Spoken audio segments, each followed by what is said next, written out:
Oke, aku mulai aja ya. Start dari IHSG dulu. Baru nanti aku bahas penggerak indeks dan saham konstruksi properti, baru saham yang lain-lainnya. Oke, iya, ini IHSG kita. Hari ini tadi sesuai dengan prediksi dan antisipasi. Kalau nomor 2 menang, IHSG-nya naik, dan tadi pagi itu banyak banget saham yang gap up, terutama saham-saham big banks. Cuman ya habis itu turun ya, jadi kayaknya euforia sesaat doang. Nah, tapi meskipun dibilang euforia sesaat, contoh nih kayak BBRI, dia kan awalnya gap up terus merah gini kan. Nah, ini ada BBCA, kita lihat candlenya kan kayak gini kan. Cuman tahu nggak sih teman-teman, saham-saham big banks ini lagi diborong asing, dan hari ini tuh asing net foreign buy-nya tuh gede banget, 2,31 triliun. Nah, berarti di sini tuh sebenarnya mengkonfirmasi bahwa asing tuh menunggu kepastian politik di Indonesia. Jadi ada bagusnya juga pemilu satu putaran ya. Ya meskipun kalian tahu aku pilih nomor 3 gitu ya, tapi nomor 2 yang menang aku senang juga gitu. Satu putaran aku senang juga. Kenapa?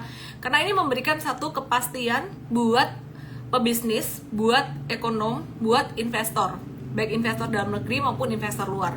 Terbukti hari ini investor asing itu ada borong 2,31 triliun net buy-nya. Di pasar reguler asing banyak buy di saham Bank Mandiri, itu net buy-nya 541,4 miliar. Kemudian Bank BCA meskipun sudah tinggi, ini 466,5 miliar. Saran aku, kalian jangan sembarangan ikut asing, karena asing tuh duitnya banyak, 400 miliar tuh buat mereka nggak besar gitu. Sedangkan ya kalian kantongnya berapa dihitung-hitung sendiri gitu. Big banks masih akan naik dalam jangka panjang, tapi saat ini ya, saat ini M-Trade nih ada rekom dari harga 6.000. Tapi saat ini aku menyarankan sebaiknya wait and see dulu, view aku masih sama untuk big banks. Terus kemudian ini monthly chart, ini BBRI. BBRI itu sekarang dia asing net buy per hari ini 347,6 miliar. Dan Bank Negara Indonesia BBNI ini asing net buy sekitaran 217,8 miliar. Dan yang menarik, ada satu saham lagi yang asing net buy masuk top 5 di luar big banks, ada TLKM. TLKM tadi hari ini sempat breakout gitu, terus kemudian dia balik lagi. Jadi kayak false breakout gini bentuknya. Nah, jadi buat saham-saham ini teman-teman perhatikan, ini yang asing suka nih. Terus kita akan lihat lagi nih beberapa saham lain yang juga moncer, seperti yang aku udah bahas di YouTube aku di bit.ly/saham pemilu. Itu kalau kalian lihat, aku ada post beberapa hari yang lalu, saham-saham apa aja sih yang sekiranya akan terdampak positif jika pemilu satu putaran, terutama saham-saham pendukung nomor 2 ya. Jadi cukong-cukong, konglo-konglo, pendukung nomor 2 banyak banget ya. Aku summary aja lah, kalian kalau penasaran boleh nonton ya. Aku summary aja beberapa di antaranya yang sangat related banget. Itu ada ADMR dan MBMA. Hari ini tadi ADMR-nya juga breakout. Nah, tapi kemudian sore hari dia turun, siang udah mulai turun, dan di sini dia ketahan satu resisten kuat. Jadi wait and see dulu buat kalian yang belum masuk di sini. Sedangkan MBMA juga sama, MBMA Merdeka Battery Minerals, ini kita M-Trade udah ada dari beberapa hari kemarin. Posisinya sekarang ada yang lagi BP, ada yang lagi cuan tipis. Tadi juga naik dengan volume transaksi tinggi, tapi kebanting lagi gitu ya. Oke.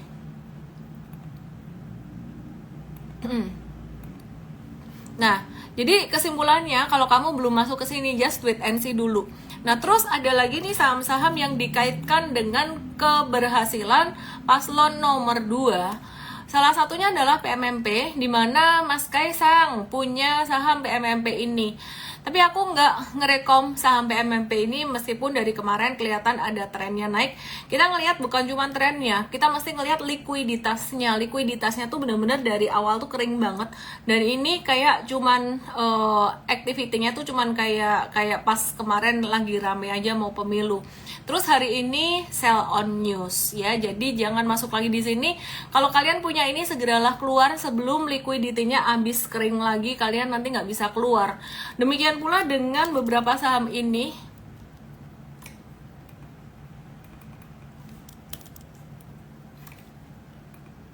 Nah, ini Pak Erick Thohir kan, Pak Erick Thohir, Pak Boy Thohir ada di sini, Mahaka Media. Saran aku jangan coba-coba di sini kalau sampai nyangkut di gocap ini bakalan tidurnya lama kayak saham aku di LT. Terus kemudian mari sama juga be very careful di sini ya, jangan main-main di sini. Ini kalau nyangkut bisa lama. Oke, terus ada yang nanya ASII, ntar ya, aku mau bahas saham-saham konstruksi dulu. Kenapa aku bahas konstruksi? Karena saham yang lain itu abis naik tinggi, terus siangnya dibanting. Cuman yang nggak dibanting itu cuma saham-saham konstruksi. Nah, saham-saham konstruksi ini naik sampai auto reject atas dan bertahan sampai sore hari. Tadi aku nungguin sampai sore hari, ternyata dia bertahan. Oke. Masih related dengan perbankan, aku kelarin dikit lagi deh sebelum aku bahas yang lainnya. Ini ada yang bilang BBTN breakout. Sebenarnya breakout, iya bener sih breakout dari resisten 1375, tapi sebenarnya dia kena resisten yang lainnya gitu.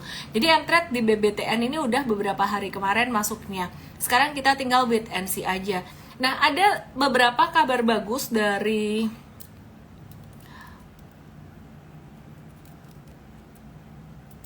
dari Amerika. Aku mau kasih lihat data ini, it's very beautiful datanya, dan ini yang sesuai dengan harapan investor juga.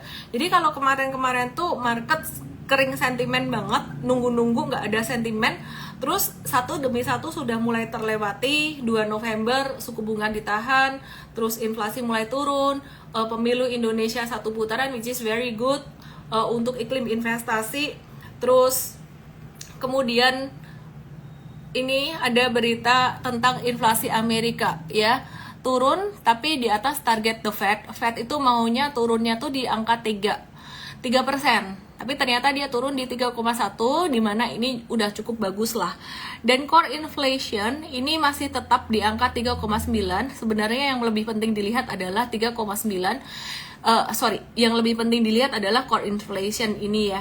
Nah, jadi target The Fed itu inflasinya di angka 2%, sehingga The Fed akan mulai menurunkan suku bunga. Perkiraan di bulan Mei atau bulan Juni. Oke. Jadi itu salah satu sentimen yang bagus buat market kita secara keseluruhan. Untuk jangka panjangnya 2024 ini aku optimis, apalagi ngelihat pemilu sesuai dengan ekspektasi dari investor gede. Jadi kalian kalau ngelihat ulasan aku mungkin kalian agak bingung ya. Ada yang bingung kemarin, Ellen ini milih siapa sih? Sebenarnya nggak penting ya saya milih siapa, itu pilihan personal gitu. Tapi ketika saya melakukan ulasan saham atau analisis saham tuh harus seobjektif mungkin, dan memang saya bilang investor tuh sukanya nomor 2 yang menang meskipun saya nggak pilih nomor 2 gitu. It's very subjective by the way, dan aku senang juga udah ada yang menang 1 putaran. Oke, kita akan lanjut. Amerika akan ada pemilu. Ini akan menjadi satu sentimen negatif buat China. Nah, kenapa? Karena Donald Trump ini dicalonkan lagi sebagai kandidat presiden yang akan memberlakukan tarif 60% untuk semua impor dari China. Nah, ini ada plus minusnya buat Indonesia. Berdampak buruk bagi ekonomi China karena saat ini udah melemah banget karena turunnya sektor properti, dan China ini banyak impor batubara dan komoditi lain dari Indonesia. Indonesia tuh surganya komoditi. Indonesia itu sangat relate dengan komoditi. Jadi kalau China belanja komoditi dari Indonesia berkurang karena ekonominya dia kena tantangan dari perang dagang dengan Amerika, itu bisa berdampak ke Indonesia dari impor komoditi China dari Indonesia. Tapi ada plusnya juga, ada positifnya juga. Positifnya adalah secara tidak langsung maka negara-negara Asia Tenggara dan juga Meksiko ini bisa mendapatkan durian utuh dari kebijakan ini karena potensi peralihan industri dari China ke Asia Tenggara dan Meksiko. Tapi hati-hati, Indonesia tuh sebenarnya punya satu rival dalam hal industri manufaktur, yaitu, mau tahu nggak siapa? Mau tahu nggak siapa? Vietnam. Ya, sama Vietnam. Nah, intinya sih sebenarnya aku nggak suka kalau China itu perekonomiannya melambat karena perang dagang. Sebenarnya itu jadi lebih negatif ke Indonesia. Meskipun Indonesia tuh dapat orderan, tapi Indonesia kan pesaingnya banyak juga ya, ada dari Vietnam, dari negara-negara lain. Oke, besok akan ada update FTSE Indonesia Februari 2024, diumumkan besok tanggal 16, efektif di 18 Maret, dan beberapa saham yang bakalan masuk FTSE ini mungkin akan ada sedikit fluktuasi, tapi efeknya nggak sesignifikan kalau ada rebalancing MSCI. Pemilu ini udah satu putaran lah. Dari quick count biasanya hasilnya nggak terlalu jauh berbeda dengan hasil yang sebenarnya. Yuk kita lihat saham-saham yang ada kaitannya dengan pemilu. Ya, tadi kita udah bahas saham-saham big banks dan juga saham-saham perbankan. Tadi ada BBTN yang aku bahas. BNGA udah kena resisten, malahan kita M-Trade udah profit taking untuk jangka pendeknya. Jangka menengah kita masih ngehold, jangka pendek kita lagi nunggu retracement. Singkat cerita, untuk big banks dan semua perbankan kita lagi nunggu mereka buat jatuh dan turun dulu. Oke, katanya nih ada program untuk kesehatan. Susu gimana nih? Banyak tadi yang nanyain di DM aku juga. Persusuan gimana di Ultra Jaya Milk Industries and Trading Company hari ini tadi sempat naik kenceng banget dan dibanting kayak gini. Be very careful, ULTJ resikonya sangat besar sekali buat kalian yang masih pemula. Sebenarnya ngelihat dari historicalnya aja udah tahu saham yang ekornya atau tailnya ada yang bilang jarumnya panjang-panjang kayak gini, ini banyak banget ngeprank, baik ngeprank ke bawah maupun ngeprank ke atas. Dan hari ini aku nggak tahu ada nggak diantara kalian yang kena jebakan ULTJ nih. Ada nggak di sini? Saya harap semoga nggak ada ya. Dan demikian pula dengan CMRY. Ini mungkin cocok buat scalper, tapi menurut aku sih scalper itu yang cuan bandarnya. Anyway, ya sama broker lah, sekuritas cuan. Cimory, Cisarua Mountain Dairy Tbk. Ini juga sama sebenarnya. Kalau ngelihat candle 31 Januari ini aku nggak begitu suka sebenarnya ya. Dia tuh sempat jatuh dalam di sini, sempat jatuh dalam banget terus ditarik naik. Nah, candle-candle yang kayak gini tuh dalam tanda kutip tuh nggak normal, nggak rasional gitu loh. Jadi di sini ini bukan pergerakan yang normal dari retail gitu ya. Jadi kita tetap berhati-hati di sini meskipun dia breakout. Jangan cuman perhatiin technical, be very careful. Kamu mesti perhatiin likuiditas, pattern likuiditas tuh bukan cuman bid over tapi pattern dari volume. Dan itu kita ajarin di workshop Super Trader tanggal 6 sampai 7 Juli nanti. Kamu bisa daftar ke supertrader.id. Ada early bird, masih early bird 2. Perbandingan saham dan forex pilih mana? Tanya Danan. Kayaknya aku bakalan bahas itu di YouTube deh. Dua-duanya tuh sebenarnya bisa menguntungkan. Cuman singkat cerita sih forex tuh jauh lebih beresiko karena pakai leverage kan ya. Semua yang pakai leverage itu resikonya pasti lebih tinggi. Instead of forex sih aku sebenarnya lebih ngelihat kripto ya. Tapi forex ya intinya semua menguntungkan lah. Start dari saham Indonesia dulu. Oke, tadi aku udah bahas sedikit tentang MBMA, saham-saham yang berkaitan dengan kemenangan paslon nomor 2 dan berkaitan dengan hilirisasi dan IKN pastinya. Inco masih belum ya. Kenapa? Karena harga nikelnya juga masih di bawah, masih mogok di bawah gitu loh. Jadi masih wait and see dulu dengan harga komoditi nikel. Nah, kemudian perhatikan juga untuk Antam. Antam ini gimana kabarnya? Belum juga deh.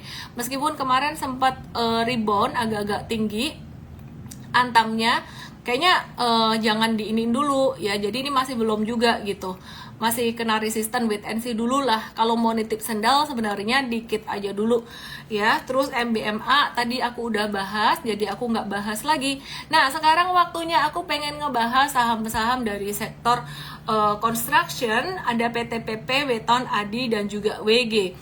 Tapi sebelum aku masuk ke sektor construction, aku mau update dikit nih tentang kelangkaan beras. Jadi impor beras tuh meningkat, beras tuh masih langka di beberapa daerah. Nah, aku juga nggak tahu kenapa terjadi kelangkaan beras ini. Coba deh kalian update ya, kalian tulis di sini kira-kira kenapa sih?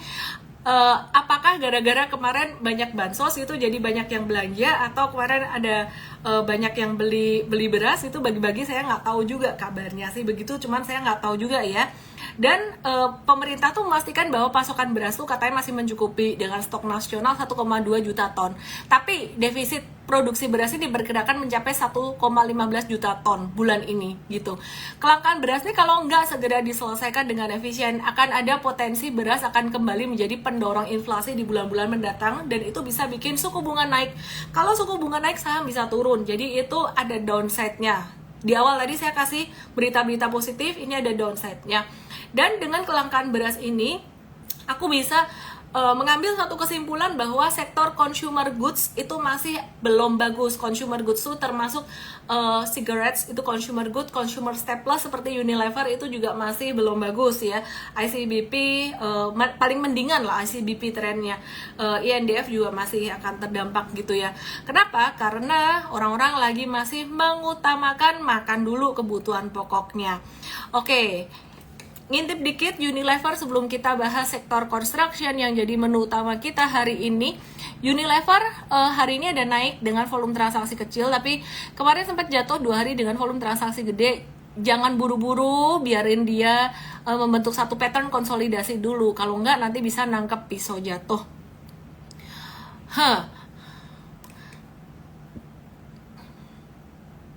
Halo Pak Teddy. Kata Pak Jokowi dampak banjir Demak. Aku nggak tahu juga sih, tapi langkanya udah dari beberapa waktu kemarin tuh diupdate di Surabaya juga langka. Anyway, aku akan bahas sektor construction yang kedampak positif dengan sentimen positif akan dilanjutkannya proyek IKN. IKN ini sangat besar sekali duitnya. Investor-investor gede baik dari luar maupun dari dalam negeri, mereka tuh udah taruh duit di sini tuh triliunan, gede banget, sehingga ini nggak boleh nggak lanjut ya. Dan lanjutnya kayaknya nih ya, mereka tuh investor-investor gede, pebisnis tuh maunya harus sama penerus Pak Jokowi yang bener-bener sejalan dengan pemikiran Pak Jokowi. Pak Ganjar juga berlanjutan, tapi keberlanjutan yang macam mana gitu loh. Jadi ya anyway, mungkin nanti peraturannya beda kan, nggak mau juga mereka dengan ketidakpastian. Pokoknya yang pasti-pasti aja deh maunya mereka. Yuk kita lihat ya. Yang pertama saham Wika ya, kita review dulu saham Wika. Wika ini ada kontrak baru per 2023 sebesar 29,1 triliun dari April sampai Desember 2023. Salah satunya yang terbaru mendapatkan kontrak pembangunan jaringan perpipaan air limbah 1 dan 3 di kawasan inti pusat pemerintahan IKN. Nah, ini chartnya Wika. Terus kalau bicara soal IKN, proyek jalan tol IKN seksi 3B2 segmen KTT Karinggau sampai dengan Tempadung ini nilainya sekitaran 1,2 triliun. Jadi lumayan gede, dia dampak positif lumayan gede. Aku nggak mau kasih satu view yang terlalu positif buat sektor construction ini untuk Wika, sementara aku memberikan view bahwa dia akan positif untuk jangka pendek. Sementara, kenapa? Karena tough banget, sektor construction ini sangat tough sekali. IKN akan memberikan sentimen yang positif, tapi aku lihat dia akan sideways dulu dalam jangka pendek, jadi jangan dihajar semua. Apakah akan ada harapan buat teman-teman yang nyangkut di sini? Pastinya akan ada harapan, ini secerca harapan, cuman jangan masuk banyak-banyak ya, gitu. Oke, terus aku mau review juga yang kedua, ada WSKT. WSKT ini dia gimana? Dia ada kontrak baru, itu kalau yang terkait dengan IKN ada jalan tol IKN segmen 5A itu senilai 2,2 triliun. Terus ada IPAL 123 KIPP IKN 638 miliar, dan juga feeder distrik IKN 1,3 triliun, jalan nasional IKN 1,6 triliun. Jadi angkanya udah bertriliun-triliun. Jadi Wika juga dapat sentimen positif, tapi saya melihat dia akan positif dalam jangka pendek aja. Dan Wika, WSKT ini perdagangan terakhirnya 5 Mei 2023. Jadi kalau misalkan dia dibuka sekarang, buka perdagangannya sekarang akan ada sentimen positif. Sekarang masih disuspend untuk WSKT-nya. Jadi aku langsung aja move ke Adikarya. Adikarya saat ini, hari ini perdagangannya tuh keren banget. Pattern-nya tuh ini sebenarnya cakep banget. Besok masih bisa naik buat Adikaryanya. Dia masih bisa naik sampai level 400-an. Proyeknya ini gede banget, dia 24,5 triliun rupiah. Ya, ini tol akses IKN seksi 6 rumah susun pegawai ASN dan pembangunan pengendalian banjir dan daerah aliran Sungai Sanggai gitu. Dan proyek IKN-nya ini ada proyek lain seperti feeder jembatan Pulau Balang dan sebagainya. Jadi menurut aku sih Adikarya ini dan Wika ini sangat diuntungkan, dua ini dapat proyek yang cukup gede. Adi besok masih bisa naik kalau kamu trading, kamu bisa profit taking mungkin sekitaran dekat level 400-an dalam jangka pendek. Saran aku jangan gaspol di sini ya, ini sementara doang. Oke, terus kemudian kita akan lihat PTPP. Sorry, aku belum bisa ngeliat komen karena banyak banget nih yang mau dibahas. PTPP. Ya, ini ada proyek sekitaran 23,6 triliun hingga kuartal 3 2023 untuk proyek pembangunan jalan di dalam kawasan inti pusat pemerintahan dan pembangunan jalan akses menuju masjid di kawasan IKN, proyek dermaga logistik, jalan akses dan sebagainya.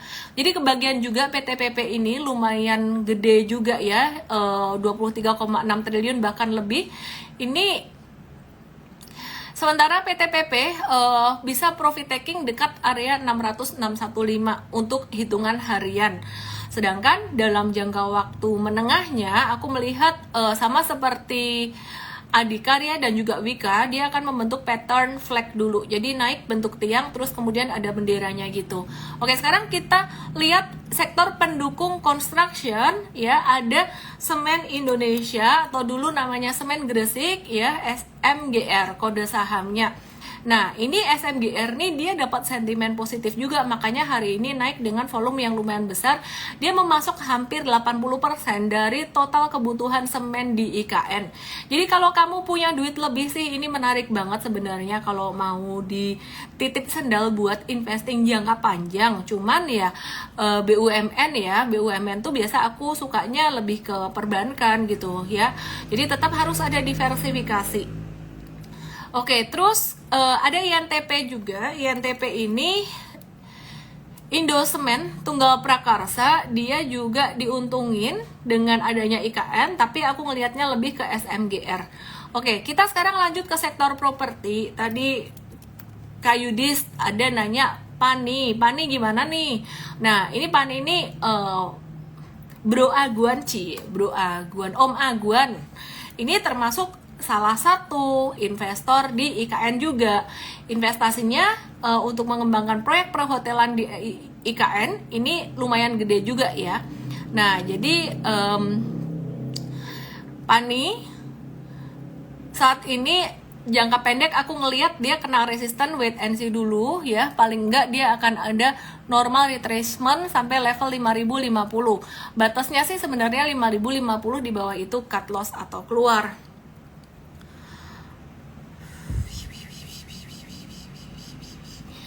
Cetra, bentar ya, aku bahas sektor properti. Cetra sekarang gimana kabarnya? Aku suka Cetra ini, fundamentalnya bagus.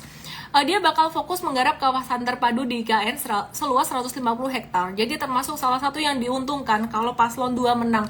Kalau paslon 1 yang menang, waduh pusing mereka. Bisa nggak lanjut nih, duitnya udah keluar banyak gitu. Kalau paslon 3 yang menang, ya masih berkelanjutan, tapi aturannya mungkin berubah-ubah gitu. Jadi ya ini termasuk yang diuntungkan. Wait and see dulu, tapi hari ini dia naik tapi candlenya nggak bagus. Untuk trading wait and see dulu, untuk investing cukup menarik. Kemudian kita lihat Pewon ini salah satu juga yang aku belum ngecek dia tuh ada di IKN atau enggak. Tapi kayaknya dia bakalan ada membangun mall dan hotel pada Superblok Pakuan Nusantara. Pakuan Nusantara bakalan rampung di 2025 gitu. Ini juga menarik buat investing, buat tradingnya. Wait and see dulu deh, karena patternnya juga masih sideways. Intinya sih sebenarnya kalian jangan euforia dengan pemilu kali ini. Saham naik, iya naik, tapi aku ngelihat masih ada potensi atau peluang sideways. Nah, kalau BSDE dia bakalan membangun kawasan pemukiman atau township. Oke, kita mau review juga Weton ya. Weton, kelupaan tadi, kita ada nitip sendal di Weton. Weton ini patternnya juga menarik, dia berpotensi menuju sampai 140 jangka pendek. Dia bakalan berpotensi untuk naikin kontrak baru di 2024 jadi 7,48 triliun, dan dia juga ada pembangunan di IKN sampai infrastruktur MRT dan LRT-nya. Jadi ke imbas positif juga meskipun tidak sebanyak Adikarya, Wika dan PTPP. Nah, masih mau nggak nih dibahas saham-saham yang terkait dengan Thohir Family? Mau nggak? Tadi aku udah bahas dikit MBMA. Tapi masih ada nih, ada Rogo, Trim, WOMF, Bevin, Asa, Esa. Mau dibahas nggak nih?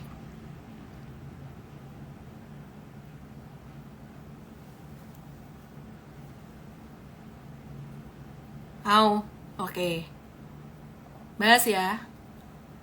Bahas ya. Oke, mulai dari Adaro. Harga batubara tuh normalize di tahun 2023, udah pasti cuan income dan cuannya dia berkurang. Candlenya kayak gini, dia masih lagi downtrend sebenarnya. Wait and see dulu, jangan buru-buru ya. Kita lebih nge-watch sektor metal saat ini yang udah di bawah banget. Nah, ini udah di resistant, wait and see dulu gitu. Oke, terus jadi jangan masuk dulu lah. Ini GoTo juga sama, dia di bawah 91. Pokoknya di bawah 100, aku nggak suka saham di bawah 100 itu, dekat-dekat angka 50 ya. Kalau kamu mau scalping silahkan, kalau buat investing ya enggak lah. Terus kemudian Trim, sebenarnya di depan aku ini ada data fundamentalnya, tapi kayaknya capek deh kalau aku review fundamentalnya satu-satu. Aku tahu kalian mau trading kan, jadi aku review untuk trading aja. Karena kalau untuk investing, komoditi, batubara enggak, GoTo juga enggak. Trim ini mungkin jangka pendek bisa naik sampai level 310 sampai 320. Kita nggak trading di sini karena liquidity-nya di sini nggak begitu besar. Kemudian WOMF, bentar ya. WOMF ini juga aku nggak suka saham yang ekornya tinggi banget kayak gini nih. Ini banyak ngepranknya. Just wait dulu. Terus Bevin ini yang cukup bagus, cukup menarik sebenarnya. Tapi kita udah ada profit taking atau jualan beberapa hari kemarin dan kita mau nge-watch lagi. Patternnya juga masih uptrend. Kita masukin watchlist untuk Bevin ya. Asa.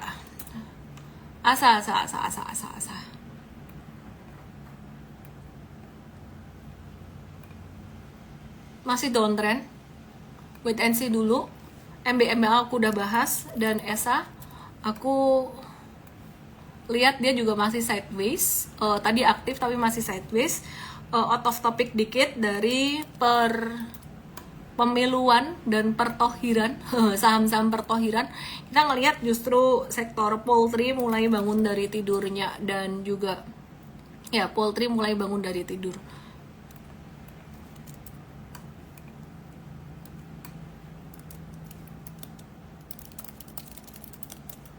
Oke, terus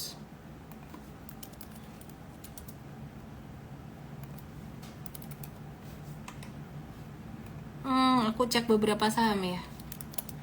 Aku screen cepat. Ada nggak yang menarik di sini selain dua itu tadi?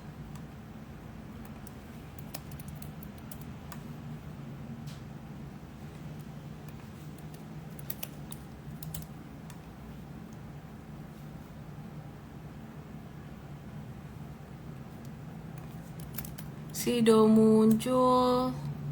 Oke, mantu. Era menarik sih. Era bisa di watch.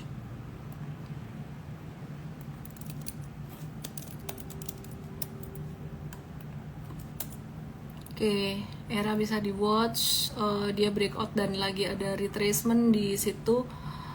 Let me check. Di sini ada Avia, enggak. Aku cek Jasa Marga, aku cek cepet ya. Jasa Marganya enggak juga.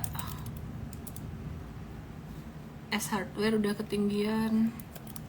Elsa enggak juga. Akra enggak juga. Jadi yang menarik tadi cuman ada Era dan Java. Toba ini punya Pak Pandu Syahrir. Pak Luhut juga punya sahamnya di sini. Udah kena resisten, enggak sell on news dia. Terus per PP-an, per Gusco enggak, Prayogo Pangestu, BRPT enggak, TPIA enggak.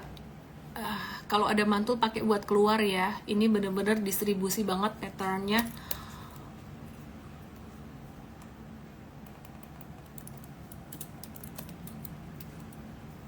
Ini juga enggak. Ini brand dia ada sideways di bawah kayak gini. Ini seakan-akan hijaunya banyak, tapi sebenarnya dia markup aja. Hati-hati. Oke. Itu aja sih yang aku mau update malam hari ini. Kayaknya udah lumayan lengkap dari semua saham yang terkait dengan paslon 2 pemilu, baik dari perbankan, komoditas, terus apa lagi ya, konstruksi properti udah aku bahas semuanya. Teman-teman semuanya jangan lupa hari Sabtu nanti ada Investstart buat yang mau belajar investasi buat pemula. Langsung aja ke invest.id/start dengan kode VST17. Dan yang mau join Mtrade hari ini terakhir ada promo bonus 9 bulan. Jadi langsung aja kalau mau join Mtrade bisa ke mtrade.id/VIP.